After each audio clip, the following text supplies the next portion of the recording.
Así que desde la Ciudad de México recibimos a nuestra querida Yasmine Ostendorf. Gracias, gracias. Hola a todos, yo soy Yasmine y tengo una pregunta para ustedes. My name is Yasmine and I have a question for this group.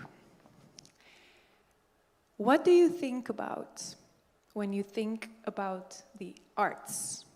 ¿Y qué piensas cuando piensas en las artes?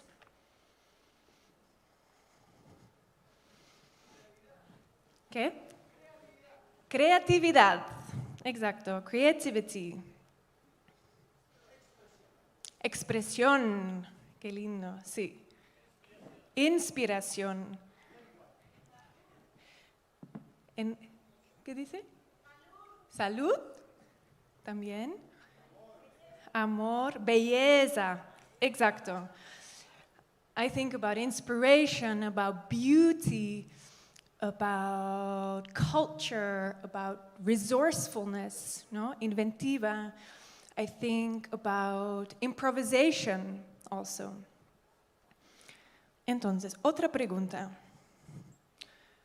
What do you think about when you think about what we need for a sustainable future, for the transition? I think it's exactly those same things. We need improvisation, we need beauty, belleza, we need creativity, we need imagination. So that's why I believe the arts are the perfect place to be inspired for a sustainable future. Entonces, for this reason, I set up this red, this alianza, 11 years ago with 60 art organizations in Asia, Latin America, and Europe to support artists, to support art organizations who are working with environmental issues. If we can see the Gala website, maybe. We have grown over the last 11 years. We have done over 200 projects, and we work in a way that is descentralizado, no? Decentralized. Some partners are in rural areas, áreas muy rurales, other in big cities, in la ciudad. We have partners that are big institutions, other that are small grassroots initiatives como activistas, no? Y sí, if we can have a look at the partners. Entonces, we started as an EU-funded project with partners in the UK, looking at water, waste, energy, mobility. We can scroll a little bit down so you get an idea. The conversation in Europe around sustainability was very focused on science, data, policy, and over the last few years, we expanded with partners in Asia, and the conversation became also more about ancestralidad, no? Ancestrality, comida, espiritualidad. So a much more holistic understanding of what sustainability is. If we can have a look at our Latin American partners.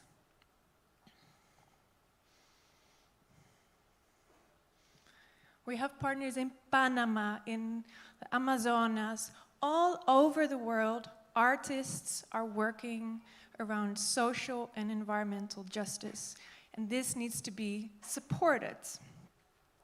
With the network, we exchange a lot of resources. For today, I'm going to focus on one of them, because there's more than 200, but today I will focus on the Future Materials Bank. If we can have a look at that.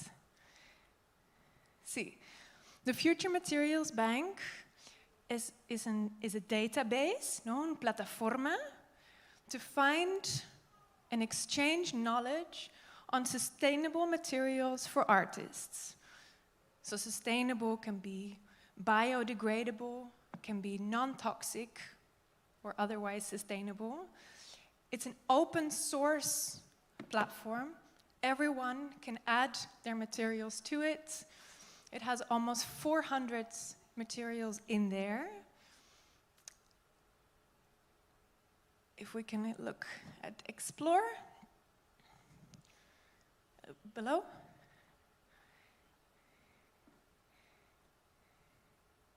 We're going to play a little game with the Future Materials Bank to see what's in there. So you can already think about maybe a material that you want to know more about. So I thought today, since we had kombucha, to have a look what we can make of SCOBY as a material, if we can search for SCOBY. These are all examples of designers, artists working with SCOBY as a material for their artistic practice. And in this database, you can find recipes, you can find makers. See, SCOBY is the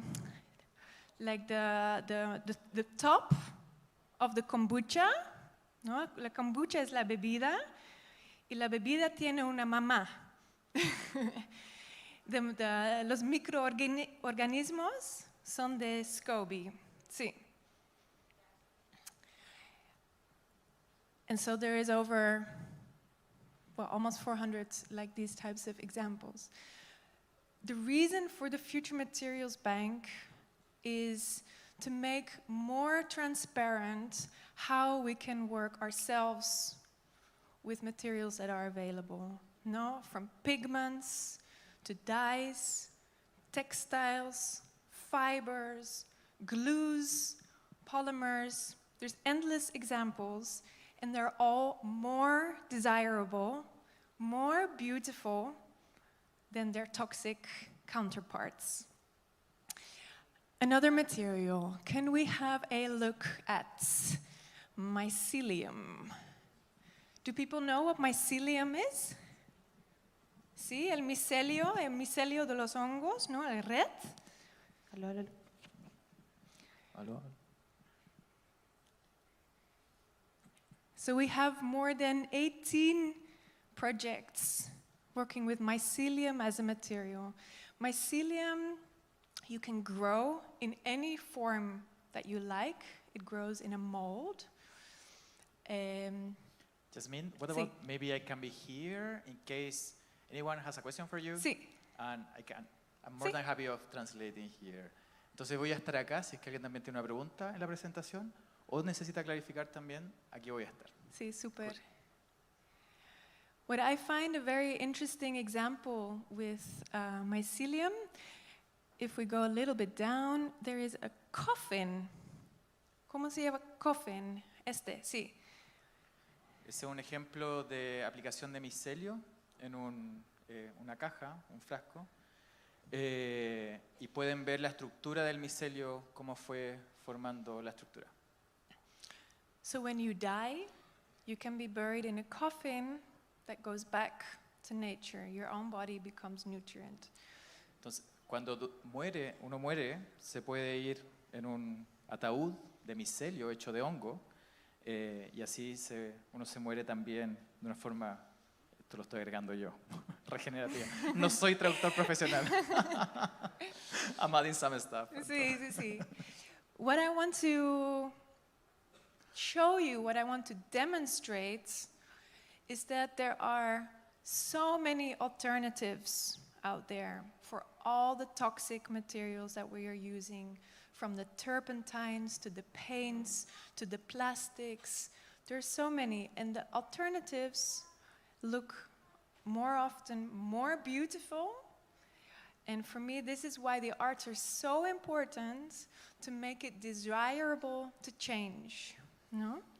El punto de Yasmine es que quiere mostrar que muchos de los elementos que hoy día utilizamos como pintura, elementos estructurales, se pueden hacer mejor y al mismo tiempo mucho más hermosos Y es el punto que juega el arte en hacer estos materiales mucho más hermosos también. If there is a material that you want to look for, we can have a little browse.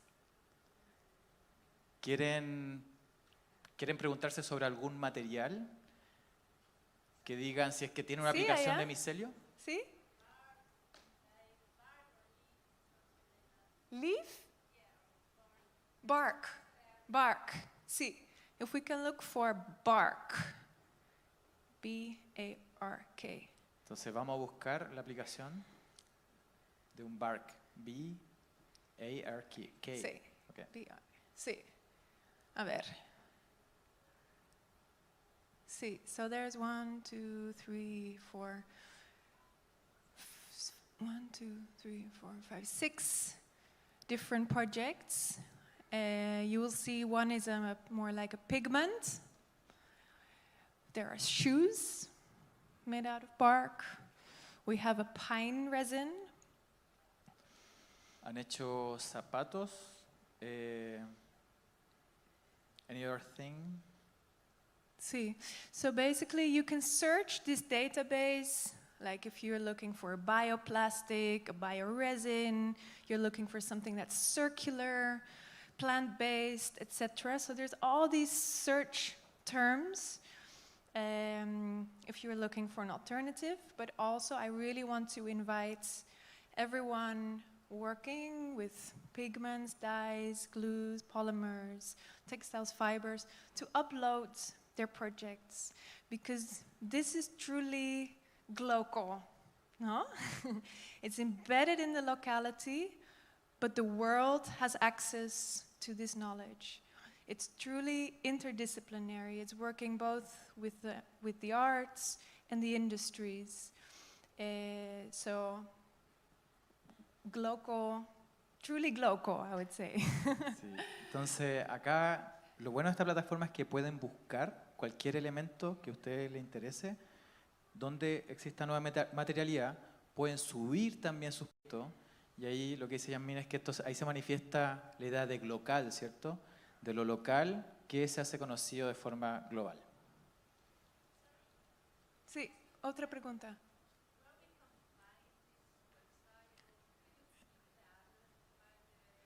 Sí, it's just Future Materials Bank.